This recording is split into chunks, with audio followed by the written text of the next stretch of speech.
Welcome to another episode of 5 by 5 and today Sam and I are going to be talking about bad games that we loved. Let's go. In the five by five. Start.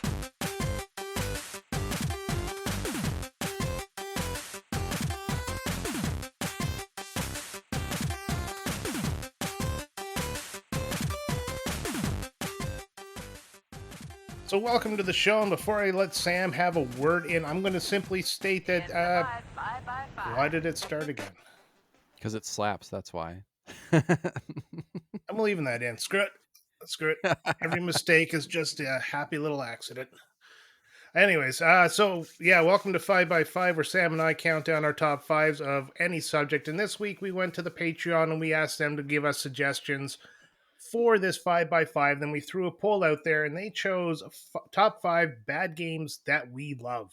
So I'm going to go with a quick criteria here. We didn't just pick bad games and say, oh, justify why we like them. These games are objectively bad for either bad critical reviews or we just didn't find them interesting, or I guess our friends groups didn't find them interesting. So bad is a very subjective term in this. Yep. Uh, Other than that, no. You want to join in on the conversation, Sam? Tell them where they can. Yeah, there's several places. You can start by checking out our link tree. That's linktr.ee/Retrotopia. And that's where you can find links to everything we've got. Most importantly, the Discord and also the Patreon. So join the Patreon. And we greatly appreciate all of those of you who already have. That came Absolutely. out perfectly. It sure did. And that Patreon Nailed is the free to join, execution. by the way. Yeah. Oh, Yeah, you free to nailed it. join Patreon. Yep. Free But to there is a join gives you the $2 tier. ability. Yeah, there is. We'll work on our synchronicity for next time. Yeah. This is what happens when we decide to do this like ad hoc in the middle of the afternoon with no real Yeah. script. Right. It's just stepping on each other's toes. Stepping on each other, playing the intro music over, and just, Yeah, yeah. I don't know why that happened. It's supposed to. I guess it must be set on repeat or something like that. Oh well. This is a hot mess episode, and what do you say, Sam? Shall we just get right into it? Because Yeah, let's talk I some think, bad games to go with our bad podcasting right now. yeah, exactly. I mean, oh man, if you haven't shut it off by this point, we thank you. Let's go to number Yeah. 5. 5. All right, my first choice, since I'm going to go first this week, I picked Aerobiz for the SNES. It is an airport management simulator. It really does sound boring, but it is a game, and it has a follow up, Aerobiz Supersonic. So obviously, it did kind of make a little bit of an impact. They were very enjoyable airport simulators, and they're again on the SNES.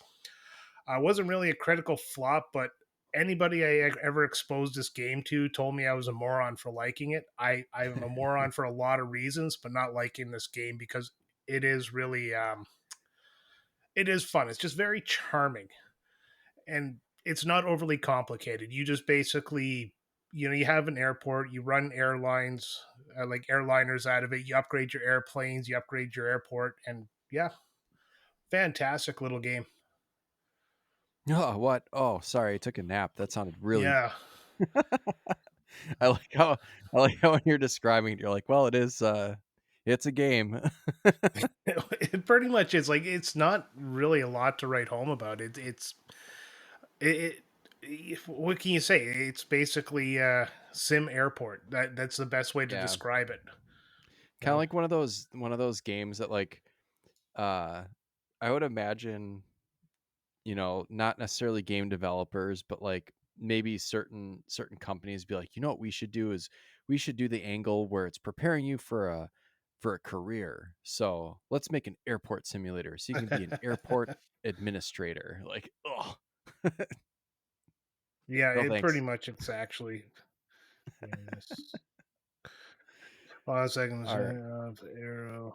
Sorry, I'm just. Oops. Anyways, oh fuck, that's the wrong thing. I misspelled the word. Ah, screw it. I was gonna look up real quick some features of the game, but this is how uninspiring this game is. Like, I can't even really remember why I liked it. I just remember sitting on the couch and spending hours just managing my airport. Oh God. Yeah. All right, Sam, you Well, go now because I think I've really beaten this horse into the ground. yeah. My number 5 is one that I is a shame, is a shame. It's bad mark on my gaming resume, and that's Farmville. So this is one of the many stupid free to play, one of the first ones, those stupid free Freemium. to play games that were. And I'm sure it's a mobile game now, or in some. I haven't looked at it in a long time. I'm sure now it's a fully mobile game, but this was before, like right on the cusp of smartphones. I got really into it when they were, embedding games into Facebook that you could play, and then you could use your friend list to either invite people to play the game or Come, visit their come look at my farm. farm. Yeah. I luckily I never put money into this stupid goddamn thing, but a lot of people do, and a lot of people spend a lot of money on this, and I think it's predatory, which sucks. But I really got obsessed at one point with, like arranging my farm and like organizing what space I was using for what crops, and putting out little doodads and visiting my Setting up, neighbors for coins. yeah, setting Yeah. up whiteboards full of technical data there, skipping work, Excel sheets all over the place. Well, it's funny Yeah. you say skipping work. I would usually try to like I would try to get gold medals or 3 stars or whatever you'd get for like mastering certain crops, and I would definitely plan my day around when I needed to be back on my computer to like harvest my raspberries or some stupid bullshit. So Yeah. I'm really Well, glad that I finally ripped the band-aid off and stopped playing this goddamn game. yeah, when Facebook was new and the IT guys hadn't caught up with it yet and they hadn't blocked the website, I would play this a lot at work because it was a very Yep. mundane job I had, basically watching the machine do all the repairs for me. So I was the same way. I kind of got into this way too much, into the whole Facebook fad right from the beginning Mhm. there, when the first post you would be like, going to bed, y'all, good night. And then people like, huh, good night. And, Facebook was dumb then and it's dumb now. And same It's as you, I always never been spent a dumb. dollar on this game. Yeah, always been dumb, but never spent a dollar on this game. But my God, I've seen people drain a ton of Oh, money yeah. into these types of games. It's real bad where like I would know what kind of crops I could plant based on like what I had to do. So like if I'm going to class, I plant raspberries. That takes 2 hours. If I'm going to work, I should plant watermelons. Because like the crops could go bad if I think they would take a certain amount of time, and they would take that same amount of time that you had a window to harvest them, or they would go bad. So I would make sure that I was back at my Yeah, computer. Yeah. Anyways, let's go to number 4. I don't yeah. want to This relive my one, Farmville yeah, this addiction. episode is already off the rails. Like, screw it. Number four. Here comes the banjo. The only Here comes positive number point. 4.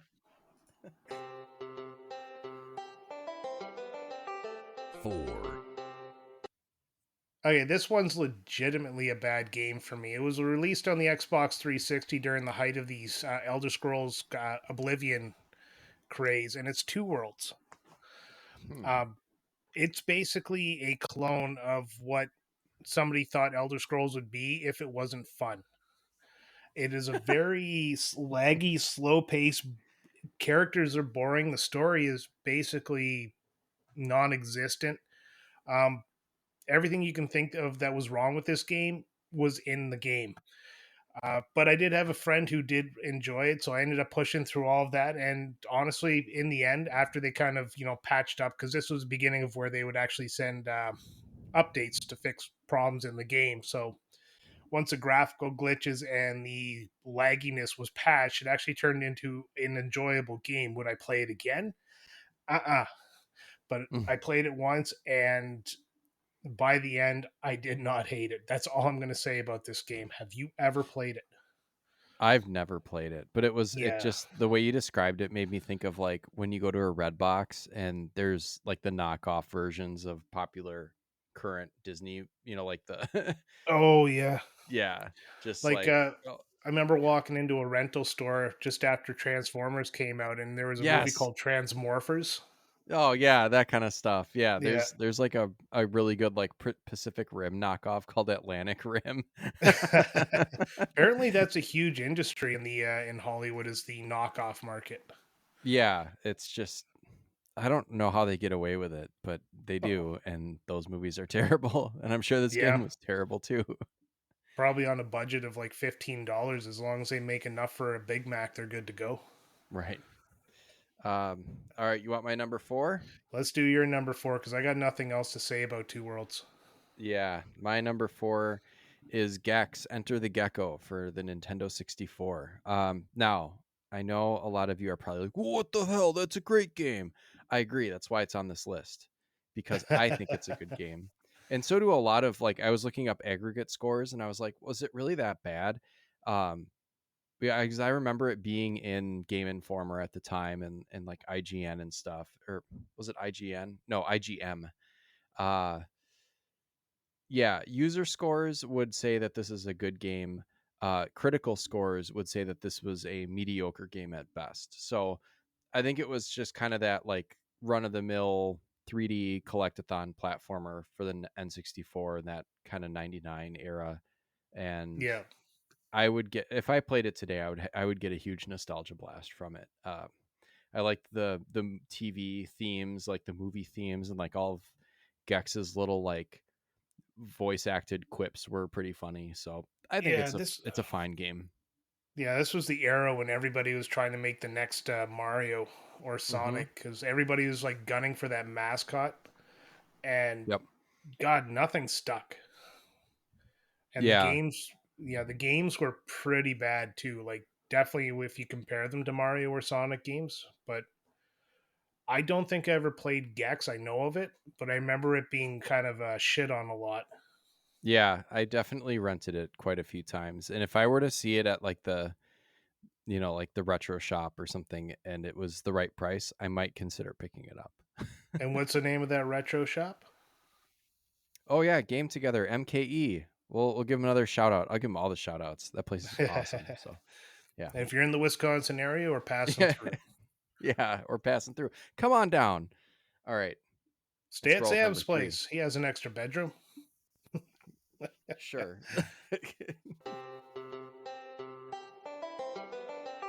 3, All right, my number three is kind of a nostalgic game for reasons I'll get into. Um, I wouldn't say it's a terrible game. The whole series itself is, I think, designed around being terrible, and that would be Leisure Suit Larry Magna Cum Laude. Yeah, for the PlayStation 2. Oh, I missed it. You cut out completely. We had some Oh, did technical I? issues there. Yeah, Oh, well, yeah. just give me your number 3 and then I'll Yeah, it's Leisure Suit Larry Magna Cum Laude. Oh my god. Yeah, for the PlayStation 2. The reason it's nostalgic is when I first met my wife, or my now wife, we started dating, and she had the. I know what video games are, but I only picked the ones with the cute box cover collection of like 5 games.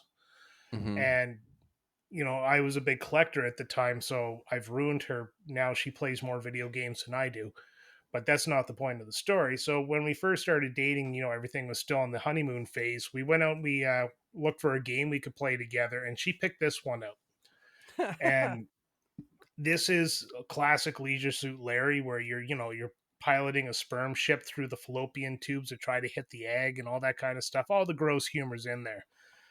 Uh, yeah, this game is objectively a terrible game, but because of the memories I have of us sitting there swapping controllers and playing the game and just laughing our heads off at the dumb jokes, I actually really really like this game. Well, that's a sweet And memory, even if the game is gross. yeah, well, I ended up getting the Leisure Suit Larry Humble Bundle with all the games in it again, and I tried one of them, and it does not hold up. They are awful. But not this game. To me, this game is probably one of the best PS2 games about piloting sperm and trying to get laid I've ever played. Well, I hope to play all of them on the PS2 someday. Well, they're not all on the PS2. You got to get them on Steam now. Well, that's true. That's true. All right, ready for my number 3? Always. My number 3 is NFL Quarterback Club 98. That Um, just sounds terrible. Madden NFL 98, this is not. I don't know if this would be considered a bad game. I think if you played it at the time, you probably have some pretty fond memories of it. But I also don't hear many enthusiasts saying, like, obviously, like NHL 94 or like Madden 2000 were considered great games. Like, no one's talking about Quarterback Club 98. And I think they only made like 98 and 99 maybe. um, this game was really janky. Running backs were really, really slow. Um, the character models, the 3D models were just, everyone looked burly. Like, there wasn't any variation in, like, this is a smaller player, this is a larger player. They just all looked hulky and huge. Um, if you would try to run a play up the middle, um, the defensive lineman would come through your offensive line, like, just not through as in they'd get around the block. I mean, they would literally come through the person blocking and just tackle you. So there was some bullshit factor there. But two great things about this game. The Z29 skid is the best passing play in the game. I think that I would call it every single time, and it pretty much always worked. And Brett Favre from my beloved Green Bay Packers was on the cover there. So great game, great memory, and I don't care if it's bad. I love it. Yeah, well, I get that one altogether. Sports games are kind of weird. Like they're either great or they're forgotten. That's the only two options for them. There's nobody sits there and goes, "Oh, you remember NHL 22?" No, didn't even know it was released, even though you bought it. Or yeah, like all the different, specific players that had their own game. Like there was, I mean, Ken Griffey Oh, yeah. Jr. baseball was pretty well known, but there was like a Mario Lemieux like hockey game wasn't there, that Yeah, wasn't as good as Gretzky's, and like, those were the days. So everybody's yeah, getting really was. sponsorships for shitty stuff. Yeah, All right, for ready to sure. move on? Yeah, number 2.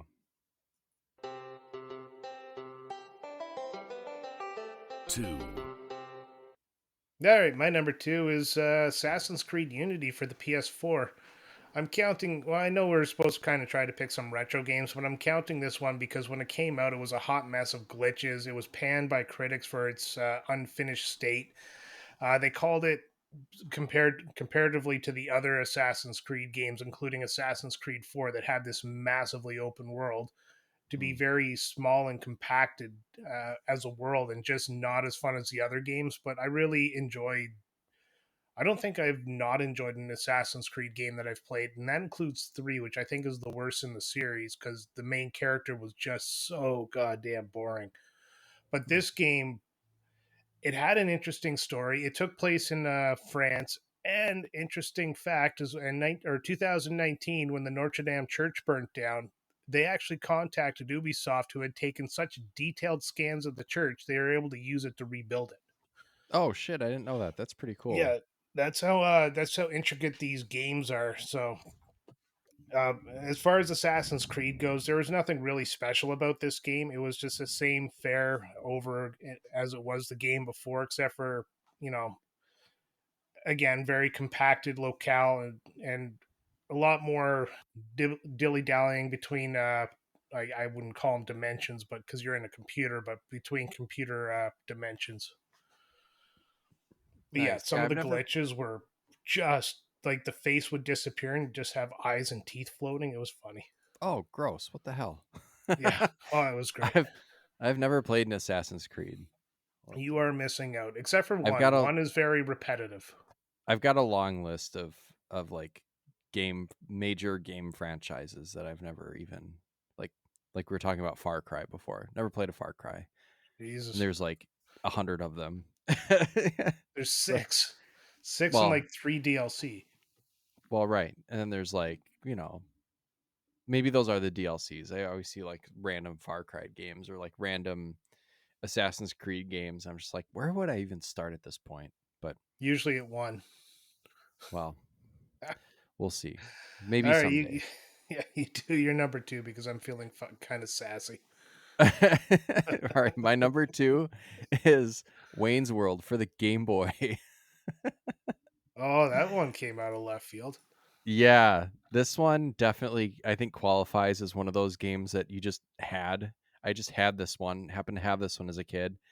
I love the movie, and I think I saw the cartridge at Funkoland at one point, probably when I was like 10 or 11, and had to pick it up. It is a dumbed down version of the shitty NES game, uh, with I think the only redeeming quality being the like movie dialogue between the levels. So there's between each level, there's like a Garth and Wayne stand in the basement and basically just run movie lines past each other. Um, I think you start out playing as Garth, and he's got like a weird little laser gun, and then you've got some levels where you play as Wayne. I must have beaten this game as a kid because it's really really short. If you look up a playthrough of Wayne's World on the Game Boy on YouTube, it takes 15 minutes, Oh Jesus. start to finish. So talk about a licensed cash grab. This is just Oh yeah. absolute. It's just utter horseshit. It's such a bad game, but I love it. I don't think I'd ever want to play the like I've messed around with the Super Nintendo version and it's even worse. I think I would just stick with playing this Game Boy one. Then back to Animaniacs for you. Mm-mm. No. Yeah. No, I've never played a Wayne's World game. Mind you, I always stayed away from movie licensed games because Yeah. 9 out of 10 times they'd be bad, and then that one time they'd be just okay. It's not Yeah, very they're often usually that a bad. movie licensed game has really been any good, and I can't even think of one off the top of my head. I was just talking, trying to think of one, and I'm drawing a blank. I mean, those licensed games in general were terrible at some point.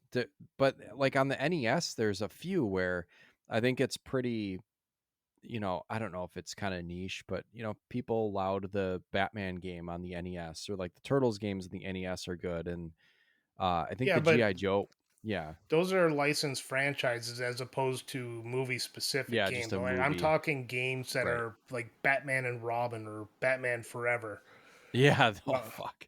yeah, Or like Home Alone or or Beethoven. GoldenEye. There's a Beethoven game. Like pretty Yeah, much any major movie from that era was made into a shitty NES or Game yeah, Boy or and Super they're Nintendo usually game. rushed out the door, right? Just to Oh yeah. get the money from the movie hype. Yep. Yeah, Oh. it's a bad one. But I All love right, it. so yeah, so that's number two. It's time for number one, but before that, Sam, you had an honorable mention, so let's let you get that one out. I did have an honorable mention. Just quick, it is an episode of the show, but my honorable mention is Ren and Stimpy, Stimpy's Invention. I still love that game, even though it sucks. I know it Oh my sucks. god, it sucks so bad. Go listen to that episode. Dyson has been trying to figure out how that game sucks so hard so they can add it to their vacuums. Oh no, that's a great game. No, it's not. All right, let's go to number one. I don't even want to talk about it. 1, My number one game, I actually just bought again about a month ago. Back in the days of the PS3, there was three particular games that got a lot of hype, and people keep asking for them to be remade. This one is the second in the series. It's called Resistance 2, and goddamn, do I love this series! It's really well done. Got a great story. Controls are a little bit dated. I started playing Resistance 1 again, and it doesn't use your standard, every first person shootout has a specific layout that can translate to any game. Well, this one doesn't. Uh, Resistance 2, it was even a little bit worse because some of the stuff in the game kind of slowed you down. Like ankle deep water would actually slow your movement down because What? everybody knows a slight puddle is, about 90% friction. Um, yeah, other than that, like some of the mechanics were a little bit confusing in the game. And it was a follow up to a game that was objectively a lot better. So it was kind of a shame. But again, the story is what I go for. And I really love the story of the game. So I'll push through that and I'll play it anytime I have a chance.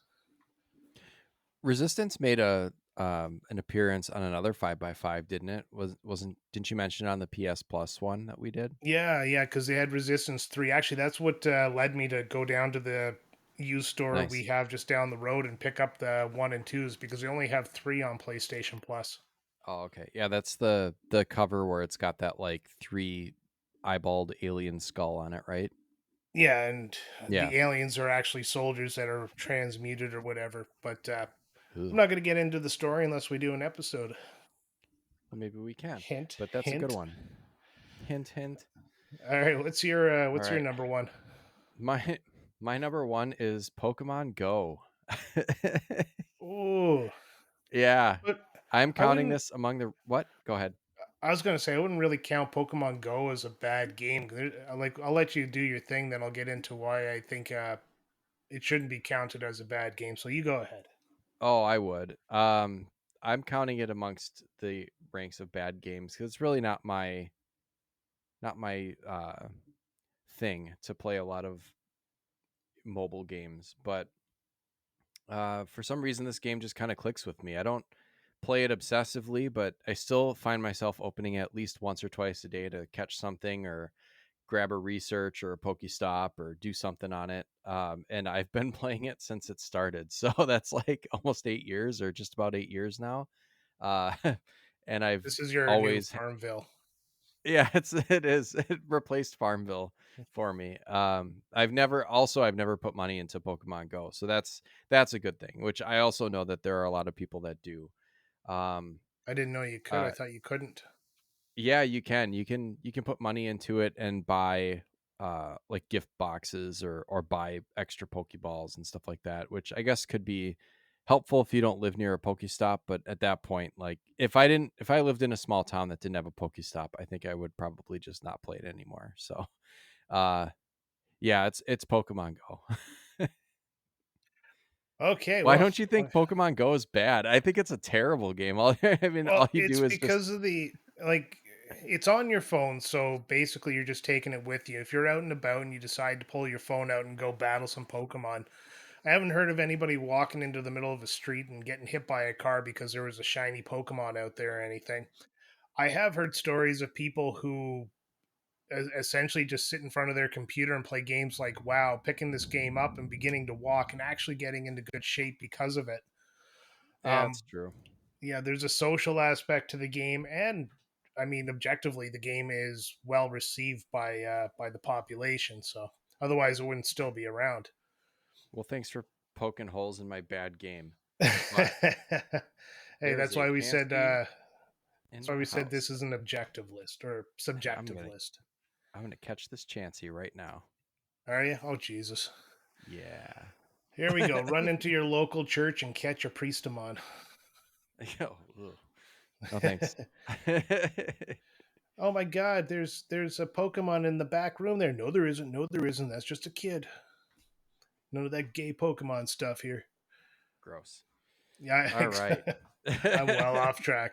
All right, so that is our top five list of bad games, subjectively bad games that we thought were good. And sorry, this list isn't that great. We spent actually a good amount of time doing some research, looking at list of the worst games, and Sam brought up a good point when we started talking. If it's bad, I didn't really play it. Guys, it's So hard. yeah, It was hard. that's what she said. So we Oh, did our best. yeah. We hope you enjoyed this episode. It's going to be a little bit of a shorter one, but we're going to start putting on a monthly suggestion list, and then we're going to probably be a little more objective when we look at whether we're able to do the episode or not. Then we'll put out a poll for the next 5x5. That's if you join the Patreon, which again is free. And you can do that at patreon.com/retrotopia. That's right. And I don't know what's coming up after this one because this one I don't even, occurs yeah. at some point in the future. So if you don't have Welcome to anything the else, world of tomorrow. yeah, exactly. Dude, you've been watching Futurama today. I actually, I did the last season. I watched it over again because the next season comes out July 29th. So either before Yeah, or after this episode's released. we'll see. I wasn't a huge fan of the newest reboot. We'll see. That's what everybody says. Give it a second watch and you'll enjoy it. Oh, well, okay. Well, everybody, I don't know what we're covering next week, but I'm sure it'll be fun. So until next time, Have a great week, everybody.